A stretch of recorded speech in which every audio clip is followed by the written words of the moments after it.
Is Lisa Vanderpump being forced out of Vanderpump Rules? Is there rumors about the cast salaries getting too high? Is Lisa Vanderpump done? We also have Andy Cohen that's throwing some shade at Bethenny Frankel's failed reality reckoning. And we have a lot more to get into. Is Vicki Gunvalson saying that she'll never forgive Bravo? And is Real Housewives of New York the real flop? Or is it Real Housewives of Salt Lake City? Let's discuss. You're listening to No Filter with Zach Peter, your go-to source for all the latest pop culture and reality TV tea, served fresh all week long. Now, let's dive in. What's going on? Welcome on in. Welcome on. Oh, let's adjust this camera just a little bit. Not a lot, baby girl, just a little bit. I can meet you in the crib in a little bit. Okay. Let's try to straighten it out, right? Because we're all about the straights. Oh, okay. Hi, guys. Happy, what's today? Wednesday? Happy hump day. Happy Wednesday. Hey. I had to take 2 days of recovery days off from the gym on Monday and Tuesday. And I was so glad to finally be back today. Let's get the guns ready. Ooh. Crush your skull. Oh, Hulk Hogan. What's up, guys? Ooh, what a day. What a week. Oh my God. They've already, not to like panic anybody, but they've literally already started to board up downtown LA. The gym was all boarded up. They've like literally started to board everything up, which is kind of cuckoo crazy. But they were like preparing for the World Series, and then they're preparing for election week. So hopefully like things don't get too cuckoo crazy and out of control. Sending everybody love, all the love in the club. But I was sad because I became such like a big sports fan this week, because I was talking about Roni and how Roni's basically like a flop, and I'm not really into Roni. But I was like so excited to watch the Dodge game. I bought a beer.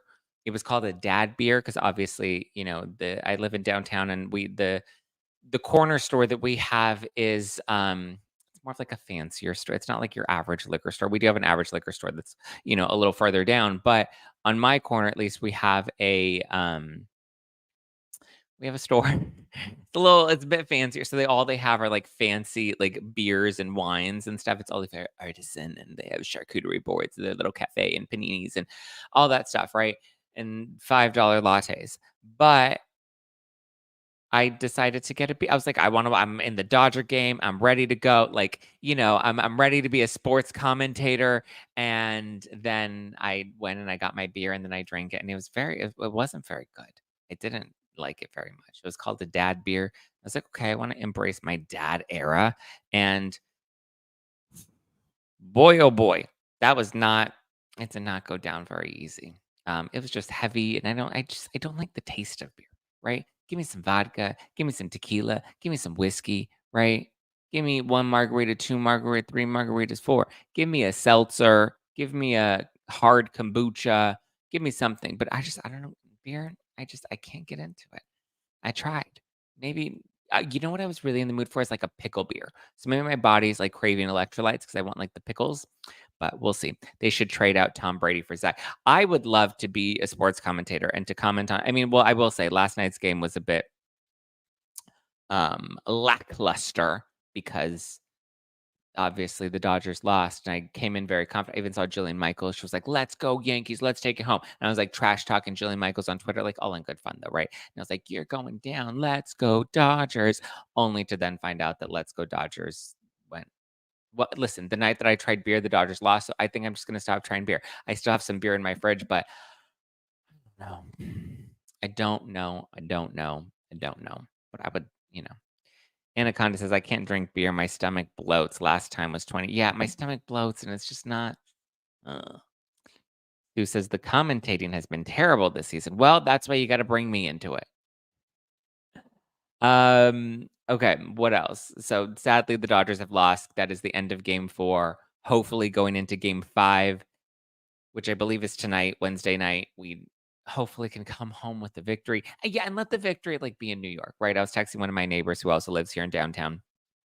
I mean, I say neighbor loosely, like we are neighbors, yes, but we also like, have seen each other naked many times. And so he and I were texting, and he was telling me, he's like, "I hope that they win in New York, that way they don't have to come here and get crazy, because obviously if they win here in the hometown, everybody's gonna get crazy, and it's gonna be crazy in the streets." And why can't we just all chill, you know? Why can't we all be cool? Don't be all uncool, be cool. But so, yeah, I tried beer, I didn't like it. Hardcore Dodgers fan, um, and yeah. Yeah. Okay, I was thinking about this. Okay, I have a tangent. We'll get into the Lisa Vanderpump and Vicki Gunvalson. Oh, and then I have some Kardashians and Andy Cohen, Bethany stuff. But I was thinking about this last night because I saw that Uba was all up in my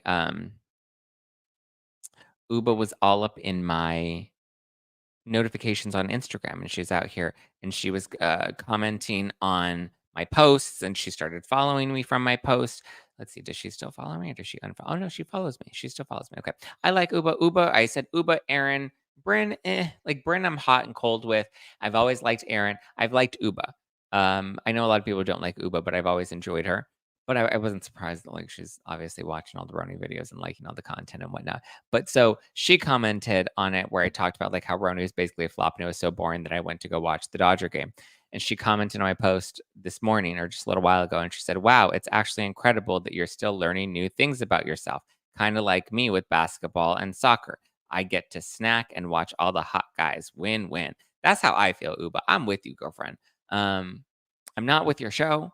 I wish your show were a little more entertaining. I feel badly that it's flopping so hard. Well, actually, here's the thing. I was thinking about this last night because then somebody was like talking about the Bravo ratings and how, why is nobody talking about Real Housewives of Salt Lake City and how Real Housewives of Salt Lake City is a flop, right? And so I was thinking about it and I was like, well, that's actually a good point.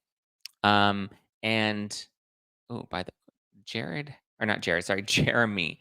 Jeremy Lutinsky. Do you guys remember Jeremy from he was like the villain that everybody hated from Love Is Blind? He also liked my post along with Uba. He's hot. He came and we worked out together when he was in downtown. Like Jeremy, if you ever want to switch teams, guys, let Jeremy know. Jeremy Lutinsky. Let him know if he ever wants to switch teams. I'm more than welcome to introduce him for a night. Um, I'm just being thirsty. But anyway, it's been a minute.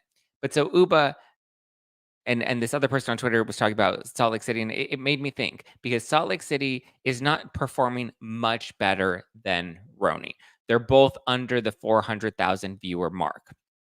Potomac, I believe, is at like 5 or 6. Actually, let me just rather than pretend making up these numbers, let me just pull the numbers for you directly. Here we go. Bravo ratings. So let's see. Potomac is getting about 600,000. Salt Lake City's also, or sorry, OC is getting about 600,000. And then Real Houses of Salt Lake City hit their season high last week, which is just under 400,000. They came in at 396,000. Whereas New York came in at 358,000. So it's 5, 6, 7, 8, 9. So that's 40,000 less viewers for New York compared to Salt Lake City. Now, New York is only into the reboot. It's season 15 technically, but the reboot is only into its second season, right? Now, demo wise, Salt Lake City is performing a little better. They have a 0.14 in the 18 to 49 demo, whereas Roni has a 0.10 in the 18 to 49 demo. But here's my argument for basically turning the page and saying that Salt Lake City is actually the bigger flop outside of New York, right? Because yes, New York is the least watched. It's like in the tank, right? Not good. Content sucks. But with Salt Lake City, we're into its fifth season. And if you remember, season 5 is when the newer franchise really kind of start to pick up. Miami had its resurgence when they brought it back to Peacock. It's flopping now on Bravo, but when it came to Peacock, it seemed to have been doing really well. With Potomac. Potomac really peaked at season 5. So Potomac was solid. Season 5, season 6, 7 was okay. Then it started to kind of go downhill. But Salt Lake City is in its 5th season. Okay. And we've had a number of big moments on Salt Lake City. Receipts, proof, timeline, like, that literally went so viral that you had people, what was it, in Congress that were quoting that. Um, you had Jen Shaw going to prison, you had Heather Gay's book that had a mega press tour behind it. You had the black eye scandal, we had the, Reality Von Teese scandal. I mean, the Jen Shaw of it all. So it's crazy that Salt Lake City has been able to peak into mainstream pop culture multiple times and has given us moments, but yet the ratings are still right in line with New York. Whereas New York, this is kind of where it's a bit of a toss up, right? Because New York is technically at the bottom, but New York also isn't very interesting. Um, these ladies are a little too manufactured, they're a little too polished. So the storylines aren't really that compelling. They don't keep me like re engaged and wanting to come back for more. And just like the new Roni also doesn't have many moments, right? There was the, Up and Coming, but, like, was Up and Coming really that much of a moment? So that's kind of the poll of the day, right? Which is the bigger flop? Is it Roni or is it Salt Lake City? Because technically they're neck and neck with the viewers on Bravo.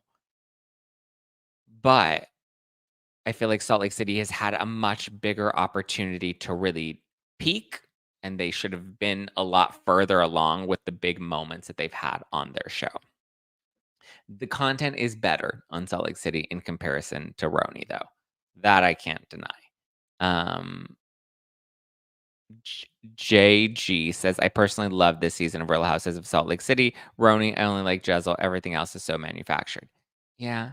Lori says Salt Lake City is at least watchable. I mean, but if it's watchable, why is nobody really watching it? I agree. At least it's watchable. I will actively tune in to Salt Lake City. I would rather watch Salt Lake City over New York. Russ said New York had cheese. I mean, and apparently Jenna Lyons is poor. Not a fan, just not a fan of Salt Lake City. Mary is funny on Salt Lake City. That's a good point. That's a good point. At least Zach didn't say it was great. Yeah, at least it's watchable. That's a good point. That's a good point. Okay, so I guess we're still considering Roni the bigger flop of the two. Sydney says, I'm at least watching Salt Lake City over New York. Oh, and or God for I'd Potomac. Is anybody watching Potomac? I gave up on it last season, which made me sad because I used to like Potomac. But like I feel like Potomac really went downhill when Monique left. Like I liked Monique. Monique was great on that show. The Monique versus Candace drama, that was wild. And so now I'm kind of just like, oh.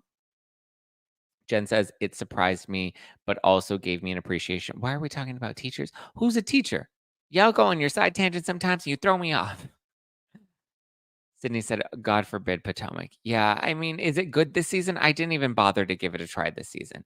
Potomac has too many friends up. Yeah, I saw that. Russ says Potomac is back. Watch it. Yeah, but people also said Dubai was back, right, in its second season, and I had no interest in Dubai. Emily says, I love Potomac. This season has been sort of better, but Mia is unwatchable. Yeah, I'm not a fan of Mia. I kind of liked her at first, and then after a while, it's just like, she just is putting it on a little too hard. JG said 100% Monique leaving made it flop, and Giselle tries to control the narrative each episode. Yeah. And I feel like Giselle doesn't really give us much, right? Like we don't get much from Giselle anymore. Monique leaving, I think, made it flop. Candace, well, the hard part is I liked Candace. The thing is, Candace would try to rewrite the narrative a lot of times, and she often tried to make herself the victim in a lot of things. Sydney said Dubai was better, just had to reinvest the characters, but Potomac is just insufferable. Cooter Brown says, I love Monique too. Haven't watched Potomac since Monique left. Yeah. Well, Giselle going very different this season. Oh, really? Is she interesting this season, Rafi? Jess says no one cares about how short Mia's boyfriend is. Hmm. Emily says the storyline with Mia. What am I watching? I miss Candace, but there's an obvious piece this year without it. Oh, Emily. Okay. Well, yeah. I was almost going to say that I think Salt Lake City is the bigger flop, but I don't know. I think we're kind of still in agreement that New York is the ultimate flop. At least people are watching Potomac, right? People are still interested and still engaged and still giving it a shot. So That's a good thing. Cooter says, "Ready for Beverly Hills, and they better not do a total reboot for New Jersey." We'll see. I think, like I said, I think what's gonna happen is they're gonna do what they tried to do with Atlanta, where they got rid of most of the cast. They only kept 2 of them. They brought back Portia. Obviously, that flopped when Kenya exited. But then I heard that Kenya was at the cast photo shoot. So I'm thinking maybe they're not gonna edit Kenya out of this. Like maybe if anything, Kenya will be a friend of. Maybe Kenya will be back. We'll see, because it was unclear, like, was she fired? Was she not fired? Was the network interested in working with her? Was the network not interested in working with her? And she was like, "I'm not going in." Like, it was just a whole mess when the Kenya thing went down. So, we'll see, but it looks like Kenya might not be completely out of this season. That was what I was predicting, and that's why I thought they brought back Phaedra. But, I mean, they've been filming for quite a while, which tells me they might not have a whole lot of content. But we'll see how soon they introduce, Phaedra, because Phaedra, I guess, came back full time. I'm pretty sure they filmed some pickup scenes with Phaedra that'll be edited into the earlier parts of the season. All right. Let's see. Let's move on to Vanderpump Rules. Vanderpump Rules. Vanderpump Rules. That's where I want to be. Gimme, gimme, gimme, gimme. Mm. So Lisa Vanderpump. So Thea de Sousa. You guys know her as Your Moms Are Watching. That's her Instagram account. Hi, Thea. Shout out Thea. She also just released her unofficial Vanderpump Rules Ultimate Trivia book, which shout out to Thea. If you haven't bought Thea's book, you should definitely check it out. She just had her launch party recently here in Los Angeles, and she invited me and she had me on the list, and I really wanted to go, but like my grandpa died, and then I like couldn't go because my grandpa died. So I'm sorry. I wanted to go. My friends were there. I saw Jacques was there and Heather McDonald was there, and um, there were a few of my friends that were there. But yeah, I'm hoping to have Heather McDonald back on No Filter, and hopefully I can come back on. She asked me to come on Juicy Scoop, but it was the day of my grandfather's services, and I was like, "This is literally the only day I cannot do it because my grandpa died." I was like, "Sorry, world, that he died at an inconvenient time, but like I need to do things with my family. I need to be with my family right now." Um, so yeah, hopefully Heather will have me back. DM her and be like, "You need to have Zach back on the show. Oh my god, I can't wait to see Zach back on the show. You need him back." I would love to come back. Crystal and Cynthia Bailey have a new podcast. The first 2 episodes could be good. I'm sorry. That those 2, like, they're fine, but, like, there's nothing about a Cynthia Bailey and Crystal Minkoff podcast that's like, "Ooh, I need to listen to that."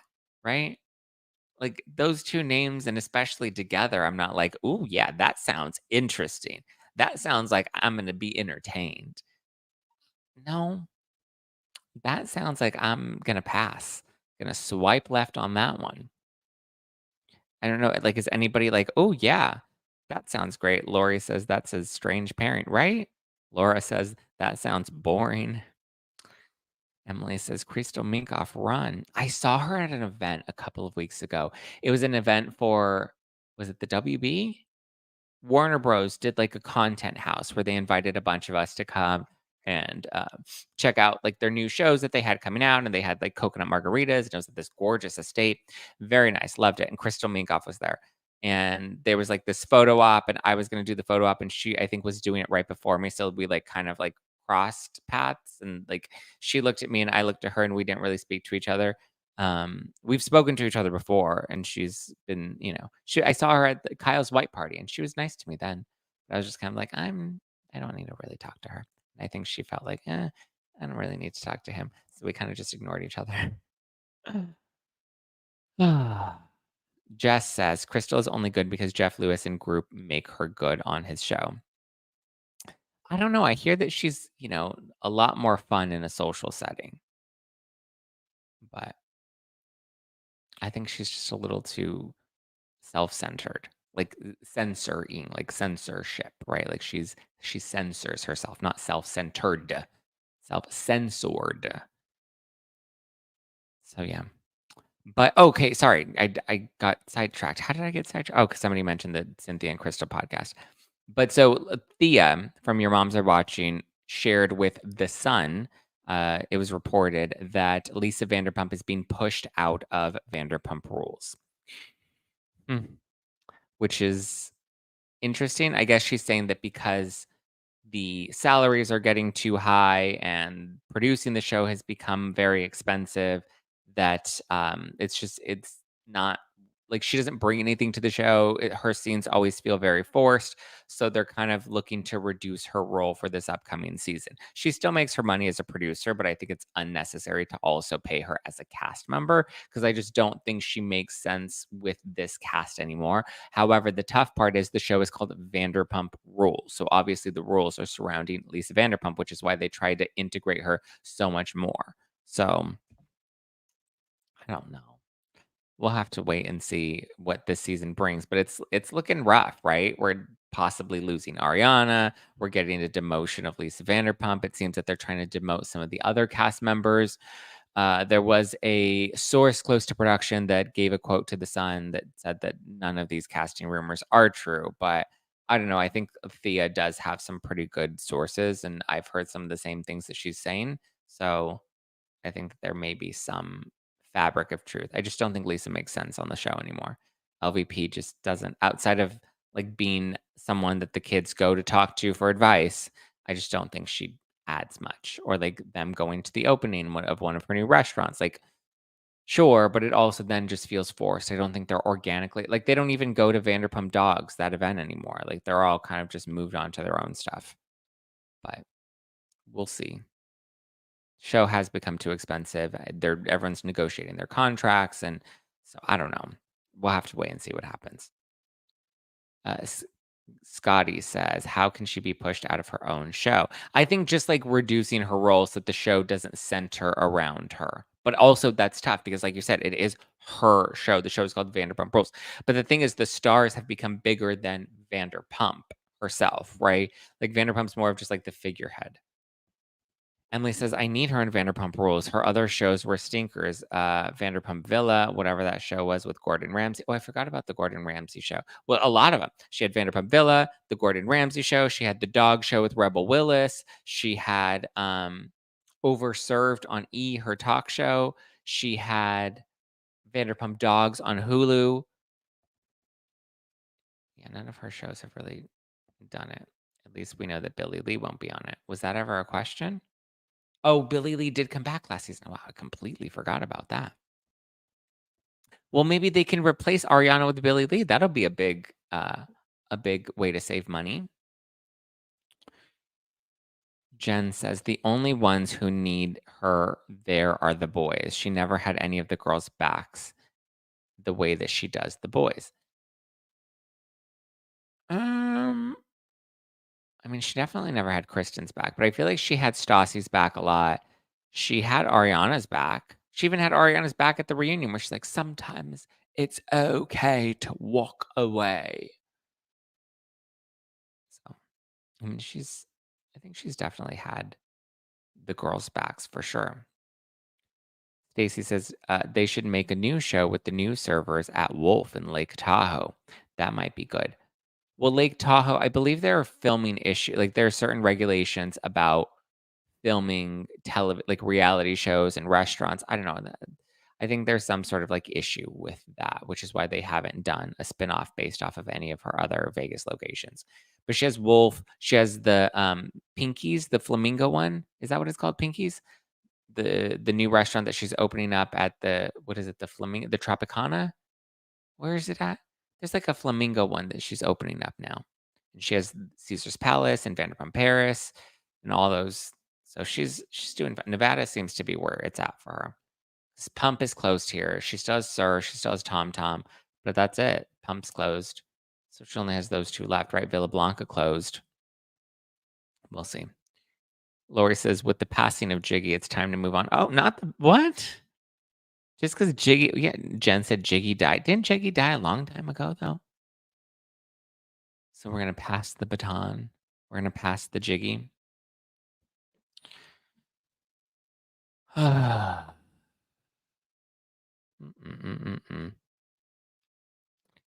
in my mouth. Look at my eyes. Pussy is wet. Come take a dive. Tie me up. Look, I'm surprised. Let's role play. Wear disguise. I want you to park that Big Mac truck right in this little garage.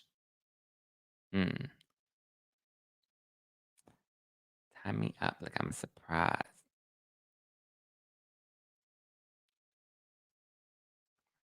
Mm-mm-mm. Tie me up like I'm a surprise. Let's role play. Wear a disguise. I want you to park that Big Mac truck right in this little garage. So we'll see. Lisa Vanderpump, Ariana, both getting tooted and booted. I don't know how I feel about that. But let's talk Vicki Gunvalson. She is part of the new Vice series, The Dark Side of Reality TV. And so she was in it. I believe they also had Aviva in it. I saw a clip of Aviva saying that when she made that comment about the white trash. Do you remember that? The white trash comment, um, where she called Ramona and Sonia white trash. And like, white trash, what does that even mean? And then they're like, oh, it says that you're like in a trailer park. And they're like, well, you can still have manners at the trailer park. You can be hello. Sonia was like, I could be like, hello, welcome to my trailer park. She's like, that doesn't mean we're white trash. That was a funny scene. But so Aviva says that after that scene is when Aviva became the villain. And so at that point, she just decided to lean fully into the villain arc. But I just am like, is that the scene that made you the villain? I feel like she was always kind of the villain. Like nobody ever really liked her. Remember those seasons though when she wouldn't go on the cast trips or she wouldn't appear in certain episodes? Um, so they would just edit her out of the opening credits altogether. That was shady. I loved it. Loved it, loved it, loved it. Sydney says, can never forget the fake leg. Well, I mean, it's not like she was wearing the leg as like an accessory. Like she didn't have a leg, you guys. She needed the fake leg. It wasn't a prop. I mean, it was when she threw it across the room. That was wild. Those were the glory days of Roni. Like Jezzel could never. You can't see Bryn take off a limb and throw it across the room. Uba wishes. So again, the glory days of Roni. But she planned it all. Even if she did plan it all, good for her. It was definitely, you know, definitely worth it. Lori says when she slammed that leg on the table, right? Iconic. Went down in history. Everyone's like, it was so fake. It was so fake. It was fake, but it was also iconic. I want to be iconic. So Vicki Gunvalson is talking about her dark side of reality TV, and she specifically was talking about losing her mother, which I watched the scene again, and it is so gut wrenching and heartbreaking every single time. They're having a game night. Was it at Shannon's house or it wasn't Heather's house? I believe it was Shannon's house. They're having a game night, and Shannon had a wrapping room, which I didn't realize Shannon had her very own wrapping room. But so Vicky says that she was having her game night with all of the girls when the producers finally pulled her aside and they took her into Shannon's wrapping room to call Brianna because Brianna had been calling and calling and calling. And Vicky says, when I got in there, they had the lights set up, they had the cameras ready, like the crew was ready to film me. And so she went and she answered the phone. She talked to Brianna, and Brianna told her that her mother had passed away. Vicky's mom had passed. And you just see Vicky completely crumble, and she falls to the floor and she's sobbing and she's screaming. And then Shannon's like, what's going on? And Shannon and Heather come to check on her, and they just see her on the floor and she's like, my mom died. My mom, I need my mom. And it is just such a heartbreaking scene to watch. And you see the other girls and they're freaking out and they're like, oh my God, should we get Brooks? Should Brooks come get her? Let's get her on a flight so that she can go see her mom. She's like, I need to see my mom, my mom. And it just, you can tell that like her whole world just shattered in that moment. And it just, again, gut wrenching. I was watching it the other day and it was so, I mean, it's real and it's raw, right? So I understand how, like, as a piece of reality TV, it just like that's what we want. We want real and raw, but then at the same time, it also was just so heartbreaking, right? Like every time I watch it, like I cry, like, I literally cry, like, I've been I mean, shit, 2021, I lost my grandmother, then my dad was diagnosed with cancer, and then I lost my great-grandmother, and then my grandpa just died, so and these are all, like, very important people in my life that I'm like, I've been there, I've had that moment where you just break down, and, like, reality doesn't exist anymore, you're just in this, like, overwhelming wave of grief, and you are just shattered. And that's what we see, and it's such a raw moment to see Vicky in that, um, and so Vicky said that she's upset, not so much that they filmed her, but she's upset that Brianna had been trying to get a hold of her for at least an hour before, and they're like, "She's filming right now, she's filming right now, she's filming right now," and then eventually they allowed Vicki to call Brianna, and she got the news of her mom. So, I get production capturing it and filming it, I mean, but the fact that, like, they literally set up the scene, they basically knew the news because I would imagine after Brianna kept calling and calling and calling, eventually she's like, "I need to talk to her," her mother just died, I would imagine that Brianna revealed that to producers at some point, and then they filmed or they set up the scene so that she could call Brianna from Shannon's wrapping room. Sydney says, "Yeah, she deserved to deal with that off camera." I don't know, I think from a reality TV perspective, like, if you're showing your life, like, I just think it's important to show those moments because I think that they're so raw and it takes us back and we're able to connect with her in that grief. Like, for me, even though it's, you know, kind of yeah, people are saying that it was them exploiting her. Even though it felt exploitive, I feel like it also, like, allowed me to connect with Vicky in that way. So I think that is my only, defense to that scene. I mean, I don't like that they made her wait an hour to get that news, and then they treated it as we're just filming another scene rather than kind of letting it organically play out the way that it did, but and then they're just filming her as she's, like, on the floor sobbing, like, it just I don't know, like, part of it is it's like, yes, it does exploit them, but then at the same time, it's like, "But this is what you signed up for. You signed up for all of it," you know? Um So that's where, like, I'm kinda torn, like, you signed up to have your life be exploited in that way. Um, I just wish they didn't put it off, I wish they would've allowed her to take that call right away rather than drag it out. That's the part that I don't like about the producers making her wait an hour before they were able to film that scene. Because life doesn't happen on the timeline of a reality show, life happens in real time. So Sydney says, I agree in the fact that it made me connect with her, but it also made me feel a little less alone, if that makes sense. Yeah, I agree. That's what I mean. Like, I was able to connect with her in that way, I like seeing her break like that. I got it. I understood it. Like, my heart broke with her for every time that I've sobbed like that over somebody that I love that I had to lose, you know? So it's interesting. Um, Jen says, "Damn, Stacey, you just gut punched me." Yeah, but, like, that's the thing, that's life, right? These are real life moments, and I think these are the moments that are more important to show on camera because they're real and we connect, and that's what makes us like, at the end of the day, we're all human, right? And this is what I'll say because I see a lot of, like, discourse online, especially, like, with the election coming, and, like, we forget that at the end of the day, we're all human. We all bleed the same way, right? We don't bleed red or blue, we all bleed red. I mean, I guess you can technically get into the technicals, but like, well, your blood is technically like a bluish color until the oxygen hits it, and then it becomes red. But like, my point is, at the end of the day, we're all human. And like, there was this one bitch in my tweets today, um, who was going off about so I don't know, she was fighting with somebody. And there was one woman that was being respectful, and then there was another woman who had no profile picture, no name in her handle, and she was just being like nasty and like even 18 seconds ago, she's still going on and on and on. Um, and it's disheartening because it's like I understand. It's a very divisive time.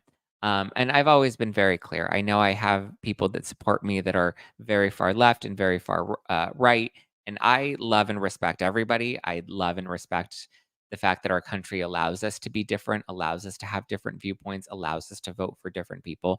I think that's the beauty of America is we are a melting pot. We all have different perspectives and viewpoints, and we're so much more alike than we are different. So we need to stop allowing people to continue to divide us because we then realize that like these terms that we want to give each other or these extremist hyperbolic um, adjectives that we want to use to describe each other are not what we are. Like at the end of the day, we all grieve. Like, I mean, whether you agree with Vicky's politics or not, when you see her break down on that show, you know that grief if you've had that grief and you see her as just a human being in that moment. And I think we need to start to see each other that way. a little bit more because we are a lot more alike than we realize. And that's what I love about reality TV is we do have these real moments sometimes. I understand the audience's fatigue with stuff when we have these fake forced fights, but at the end of the day, you know, I just think we have that ability to choose to be a good person or a nasty person, right? Going in these comments and seeing these two people go at it, and obviously they're in my notifications, but to see one be like, "Listen, I don't agree with you, but I'm still going to keep it respectful," and to see the other one like resort to like name calling and all of this stuff, it's disheartening, um, and I just wish we did it a little less, you know, just a little bit less. So, um, Sandra said Kelly Dodd said she was offered $2,500 for an interview and she wouldn't do it. An interview with who? An interview with me? I didn't offer her $2,500 to do an interview. Oh, I think she means the dark side of reality TV.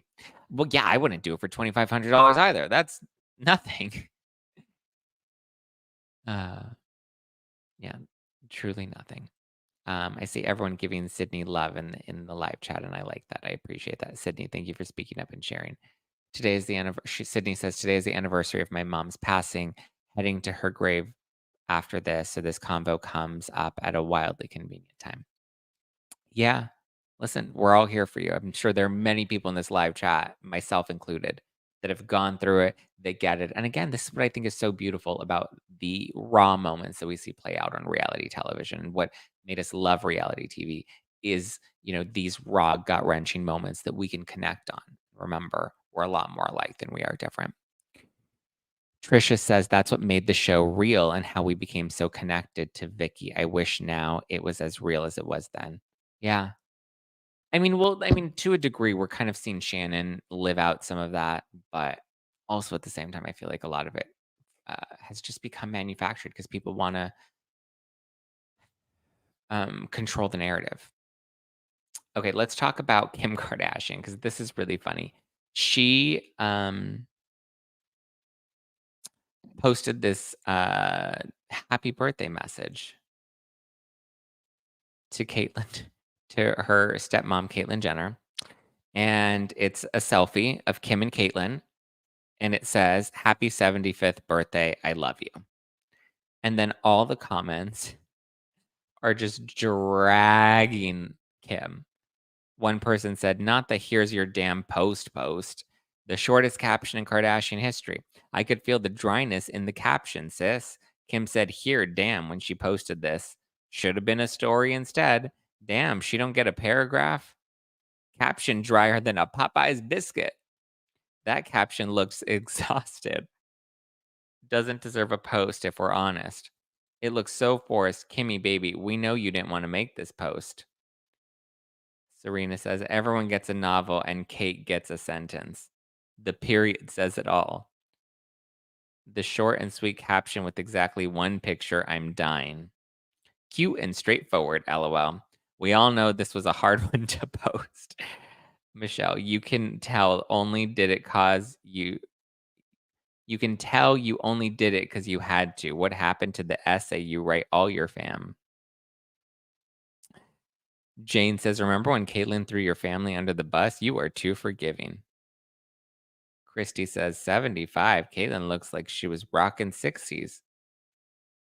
And then Carrie says, what blackmail does she have on you? A dry AF, but the only one who posted. 75, damn. Kim, we don't like her anymore. She definitely nagged you to post this. Wow, y'all are just dragging. Didn't Kim go to Caitlyn's birthday dinner though? I think I saw a pic. Yeah, I think everyone's just dragging her because she always does like these sweet paragraphs and it's like a whole thing that she does with the collage of different photos. And this one's literally just like one selfie. Kim doesn't even, like neither of them really look like they're that excited to be there. It's like it feels very obligatory. No emojis in the caption. It's just happy 75th birthday, period. I love you, period. That's when everyone's like, "Ooh, the period says a lot." I mean, I just love the drier than a Popeye's biscuit. That was funny. I mean, family dynamics are weird. I wish I still had my stepfather in my life, but he's doing his own thing. He's living his life, and I get it. I was just a step kid. I wasn't his actual son, so I bear no ill will. I do wish that I still had him in my life because obviously he was very important to me growing up and was a big part of my life. We didn't always get along, but he was still my family at the end of the day. And with me, I'm like, when we're family, we're family. In the club, we all fam.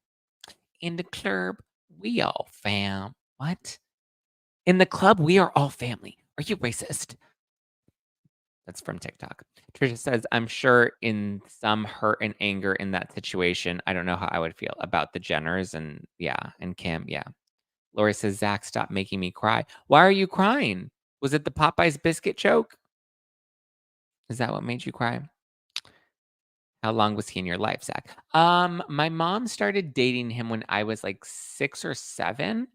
And then he was in my life and she left him when I was about like 17, 18. So he was in my life for at least a good 10 years. And listen, those are formative years from 7 to 17. Like those are, important years when you're a young boy becoming a teenager and eventually growing into a young man that as a father figure in my life, he whether he was a great one or not, like it was still really important. But after they had split, like my mother ended up like, being she ended up like dating a woman who she's been with now for like 13 years. And like I get where he kind of needed his distance, but yeah.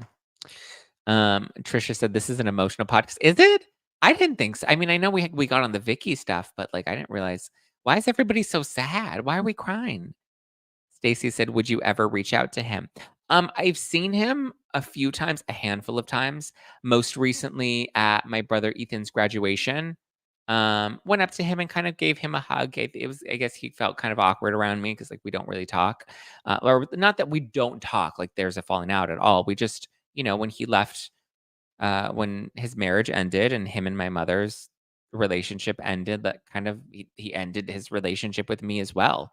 So yeah, I mean, it is what it is. I wish those weren't the circumstances. He was somebody that I did eventually come to really respect and appreciate, and it was hard. I remember one year my birthday is June 15th, so sometimes it always falls on Father's Day, or not. I shouldn't say sometimes it always falls on. Sometimes it falls on Father's Day more often than I wish, but it does fall on Father's Day sometimes. And I remember one time my brothers had come over and we were celebrating my birthday. Um, or I don't remember why we were there, but it was Father's Day. I don't remember if it was my birthday or my birthday was just around Father's Day. But usually, and the reason I say always on Father's Day is because my family always likes to celebrate my birthday on Father's Day because it's like, oh, we'll just do one thing together, right? Which I always hate because, even my relationship with my own father is very layered. But I remember one time it was Father's Day and I was at my mom's house and my stepfather came to pick up my two brothers because he's their biological father and he's my stepfather. And I remember he came and he picked them up and he came and he got them and then like I, I think he just came to the front door, he got them and then he just left. And I remember just sitting at the table and then I just started crying because I was like it was just like, oh, my brothers have a dad and they're going to go spend time with their dad and like my stepfather like he couldn't even come in and like give me a hug and wish me happy birthday. Like to me it just and I know it's not personal, right? Like I don't take it personally. Sorry, I don't mean to go on this like side tangent, but like it's not personal, you know? And I get that. Tiffany said, "Was he good to you when you lived with him?" Um, it's complicated, but eventually I did really by the time, when I became 17, 18, by that point I did come to uh have some respect for him. Um Fuakada says Salt Lake is up against a lot of shows. This season is fine. It is a good season, right? Like it's better than Roni, and it seems like it's better than Potomac. So yeah. Cassie says, I remember meeting my dad for the first time. I was 22 and said, Hi, Cassie, your daughter. It's nice to meet you. First and last time I ever spoke to him. Oh. Jen says, I've been crying since Jiggy died. Listen, I didn't realize y'all were going to be crying today. I didn't mean to make you cry. I didn't know you didn't know Jiggy died. Jiggy died a long time ago. Yeah, family dynamics are weird. Let's talk Andy Cohen. Andy Cohen. Andy Cohen has officially shaded Bethenny Frankel about the reality reckoning. He's kind of avoided stuff in the past. I mean, I guess he always kind of subtly throws some shade, but he was doing an interview with Variety and they asked him, they're like, "What do you think about the reality reckoning? There doesn't seem to be much of a reality reckoning anymore." And um Andy's like, "I don't know. I haven't kept up with Bethany lately." He's like, "I don't really pay attention to her. I know she's active on TikTok, but like I'm not on TikTok. Like I'm busy producing our shows." He also says that he's proud of the systems that they have in place to protect people's mental health while also making great TV. And so I was like, okay, I'm here for it, Andy. Let's make reality TV great again. Andy wishes he was Bethany. Does he? Does he really wish he was Bethany? Eating crab on TikTok? I mean, good for her, you know? Do your mukbang, girl. Well, who doesn't Andy shade? Yeah, Andy's a shady bitch. And day, shade day. Hey, hey, hey. Chain, chain, chain, chain, boots, chain, boots. Everybody's posting their I voted selfies.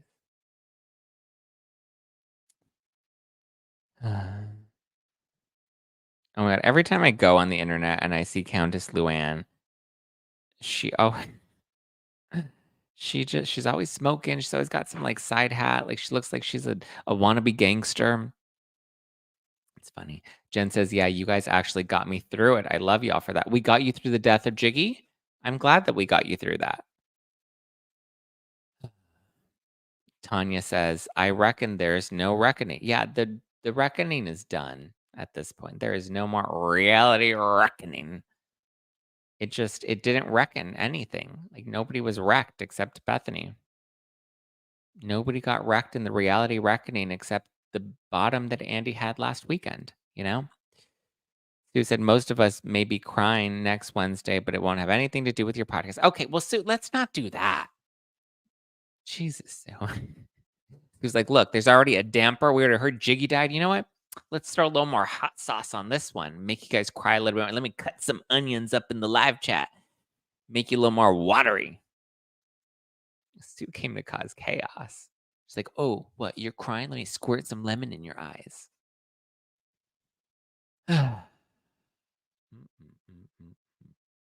Luciana said, "Whatever happened to simply walking away from a great opportunity of their time on a show? Is it all ego?" I kind of feel like it is all ego. Lizzie says, "Beautiful morning from Arizona. It's a beautiful morning. Yeah." Lori says, "I'm so sorry I brought Jiggy into all this." You didn't just bring Jiggy into all this. You brought dead Jiggy into all of this. He died. And you like, that was like bombshell. And then Sue came in here and Sue was just like, "Let me squirt some lemon in your eyes. You want to get popped." Laura says, "Half of the people will be happy, half the people will be sad no matter what next Wednesday." Listen, we're all going to wake up on Wednesday. We're all going to go to bed on Wednesday. And we're all going to wake up next Thursday. And we're going to keep living our lives. And we're going to keep doing our best. And we're going to keep fighting for our rights. And we're fighting for justice. Regardless of what happens next week, we will continue to show up and keep living our best life and keep trying to be the best people that we can be. Okay. Regardless of what the outcome is. Sydney says, "Not dead Jiggy." Well, yeah, he died. Mom's Unscripted says, "What are you doing for Halloween?" Um, I don't know. I don't have any plans for Halloween. What is Halloween? Oh shit, tomorrow's Halloween. Oh my god. It's Halloween. Hmm. Wow. I didn't realize tomorrow was Halloween. I don't know what I'm gonna be here with you. We'll see what happens. But like I don't have any plans for Halloween. I never really do anything for Halloween. Last year, Josh came over for Halloween and we carved pumpkins and we went live carving pumpkins. So yeah, I don't know. I don't really care. Stu says, "No, Zach, I'm sorry. No harm meant. Everybody just get out and vote." Yeah. Stu's like, "Wait, wait, I didn't mean to squirt lemon in people's eyes." I know, Stu. I was just teasing. Russ says, "Zach, can you dress up as dead Jiggy?" That does not sound appropriate at all. That's gonna be a hard no. Rest in peace, Jiggy. Live chat just got savage. Mm. Distinguished guest says, "Oh, life without children, not to know the countdown to every holiday." Say what? Lizzie says, "Rise above the chaos and respect everyone." Yes, Lizzie, that is exactly what we're gonna do. We are an intelligent community. We are emotionally intelligent. We are savvy. We show up with love, love, love. We respect each other. RESPECT. Find out what it means to me. Gigi says, "Sorry, I'm late. I figured Jiggy died, but when did this happen?" She's like, "I figured he died, just not sure when." Zach, are there children in your apartment building? When I lived in an apartment, of all the children went door to door for candy. Well, Tanya, we have 37 floors. Um, I don't think we have too many children in the building. I don't know. Um, we have a lot of dogs in the building. Not a whole lot of children. Well, I mean, I guess we do have children, but they're I don't know. I don't really see them around. But like I highly doubt they're going to be going apartment to apartment. That's a lot of apartments. 37 floors is a lot of floors to be going through. Kids do trunk or treat now. What the fuck is trunk or treat? They bring a trunk? What? That doesn't sound trunk or treat. That sounds like something naughty in Las Vegas. Trunk or treat. What is trunk or treat? When you live in an apartment, I found you don't get trick or treaters. Yeah, generally no, because then they go to like, where all the big houses are, the Beverly Hills houses and the Bel Air houses. And they go trick or treating there. So yeah, they would get their steps, and that's for sure. That is for sure. Okay. Jen says, I have never had one trick or treater. Been here for 15 years. Wow. Russ says, Zach, they go car to car. The only time it's acceptable to take candy from a stranger's car. That trunk or treat, that what? They go through cars? Whose car? Where are they lining up to go through people's cars? I have never heard of this. Trunk or treat is in a parking lot, like the trunks of cars. What? That sounds like everything they taught us against in the 90s. When I was growing up, you don't go to people's trunks. And when somebody says, "Come here, little boy, I have some candy in my trunk," like, that's when you run, right? Like, everything that I was raised to believe in the 90s, then again, that was before cell phones and, um, yeah, I they have it here at church, and it's at church. Okay, again, raised Catholic, absolutely told you do not go to a strange man's trunk, especially if he's a priest. If the priest says, "Hey, little boy, come confess to me in my trunk," hard no, swipe left. I learned better. Kathy says it's usually held by a church. Oh, wow. Lizzie says that sounds sketchy. Okay, I'm glad somebody else in the live chat is with me that sounds sketchy. Russ says, well, they taught us not to talk to strangers or take rides from strangers, and now we have Uber and dating apps, right? We broke all the rules.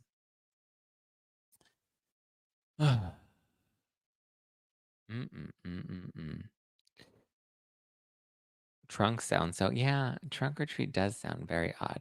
But also, like, why do we need to do trunks? Like, why can't we just like set it up outside of like not in a parking lot, right? Like line up and I don't know. Gigi says, yeah, we have trunk or treat here in Michigan. They do it in the parking lot and everyone decorates their trunk and passes out candy. But we still go door to door and trick or treat are like church and school events. Got it. Trunk or treat is an organized event at a church, at a school. Got it. Zach, people go all out with their trunks? Hmm. Danny says, I messaged you some examples, Zach. There was a Beetlejuice themed one, Star Wars themed one, and a Swifty themed, not a Swifty themed one. Oh, God. Oh, wow. Oh, wow. How cute is that? Wow. People go all out. These are people's trunks? Wow. Okay. That seems like a lot of work. Like, can't we just go back to like houses? It just seems like a lot of work. A Swifty themed one is pretty scary. Yeah. Sherry says trunk or treat events were started as a safe way for children to get candy. Usually churches do this. It's really safe. Okay. Listen, I believe you guys. I was just joking. What happened? Don't cancel me, like, kill Tony. It's so funny. They're, like, really trying to, like, cancel Kill Tony. I saw, like, In Touch Weekly had, like, run an article, because I get, like, all these notifications from, like, Us Weekly and In Touch Weekly and Page Six. Like, I get all their email notifications to make sure I'm up to date with what's going on in pop culture. That way I know what to talk about on No Filter and the Pop Report.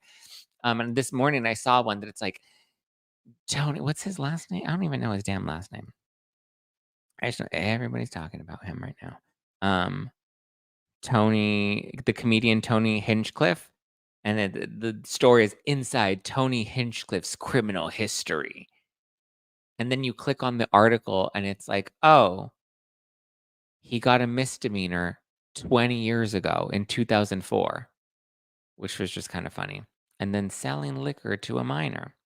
I don't know. It was just really funny. I was like, "We're really like, we're digging up things from 2004? Really? Like, what in the what?" It's wild. It's also ridiculous. I can't believe it either. It's crazy. I'm just like, "Yo, guys, like, just let's take a breath, right? Let's take a chill pill and let's drag the Roni reboot." Okay. Alright. I love you. Tony didn't know how to read the well, he also didn't he was in the Brady roast. That's why I was like, he was in the Brady roast, and he was, like, real ruthless and toothless there. Alright. Well, I love you. I appreciate you. Have a wonderful rest of your day. Um, be safe. Send love. Hello, hello, hello, LOVE, hello, hello, hello. I'm talking about love. Wow, Lori says, "My friend won best trunk last year, and she's so nervous to top it." Mm, best trunk. Listen, where I'm from, if you won best trunk, it meant something a little different, right? And it meant you got a lot of junk in your trunk. I be up in the dinner, do it on the daily, treat me really nicely. They buy me all these ices. I wonder how people would rate my trunk. Do I got enough junk in the trunk? All right. I love you. I appreciate you. Have a great rest of your Wednesday. Um, be good. You know, please. It's a really tough time. So if you can just give like an ounce more of empathy, an ounce more of compassion, just a little bit more love. I'm not telling you to buy somebody a cup of coffee, a random stranger's coffee, but just like, hold the door open, be a little nice. Everybody's on edge right now. I think we could just send a little more love. Sydney says, "Of course it turned into a dirty joke." Well, that's what's going to happen. Are there treats in your trunk, Zach? Um, I don't know if there are treats in my trunk, but if somebody wants to come snack on it, then I ain't mad at it. You know, donate to Santa's. Oh, hi Santa. What's going on, Santa? All right, guys. Give me a follow at Just Plain Zach to keep up with me. Follow the podcast at No Filter with Zach and stay tuned for an all new episode. We're live on YouTube's weekday mornings, Monday through Thursday, and sometimes on a chaotic Friday. So be sure to subscribe. Tune in. All right.